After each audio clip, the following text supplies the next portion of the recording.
Sorry, আমি তোমাদের ছাড়া পেঁয়াজ মরিচ কেটে ফেলেছি। পেঁয়াজ মরিচটা কুচি কুচি করে কাটতে হবে যাতে বলদা বলদা না হয়ে যায়, তাহলে মজা লাগবে না খেতে।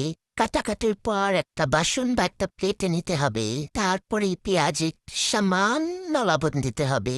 লবণ বেটা কেন জানি একসাথে সব ওঠে না, একসাথে উঠলে কি হয়। এখন ইচ্ছা মতো এটার কেত্তো মজিয়ে নিতে হবে। দলতে দলতে আমার চোখ দিয়ে পানি বের হয়ে গেছে। এগুলার কেত্তো মজানির পাত শেষ হলে কয়েকটা বড় বড় দেখে আন্ডা ক্লিন করে নিয়ে আসতে হবে। এত বড় আন্ডা মুরগি পারে কেমনে?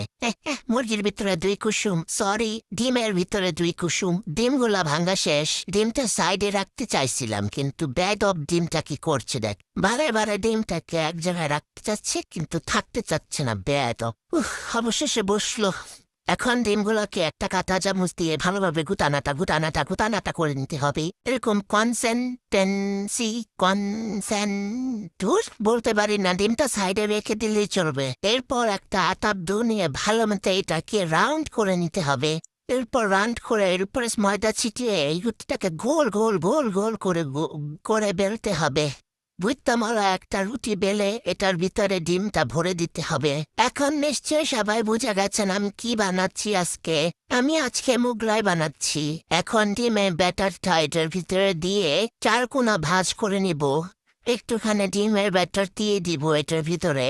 এখন ভাঁজ দিব, ভালোভাবে ভাঁজ দিয়ে নিব। হ্যাঁ, এটা কি হলো? বের হয়ে যাচ্ছে।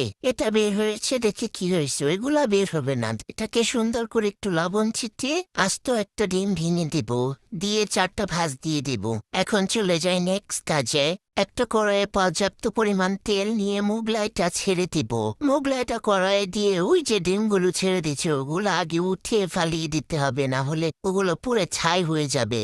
এখন বারে বারে উল্টিয়ে পাল্টিয়ে ভেজে নিতে হবে, না হলে পুড়ে যাওয়ার সম্ভাবনা আছে। কয়েকবার উল্টিয়ে পাল্টিয়ে ভাজার পর একটা ম্যাজিক দেখবেন, এটা ফুলে একদম ভুটকা ভুটকির মতো হয়ে গেছে। এই দেখেন কতটা ফুলকো হয়েছে, মনে হচ্ছে এখনই ব্লাস্ট হয়ে যাবে। বারে বারে উল্টানো পাল্টানো পর যখন কড়া একটা কালার চলে আসবে তখন আপনারা একটা প্লেটে উঠিয়ে নেবেন। আজকের মতো এ পর্যন্ত, আল্লাহ হাফেজ।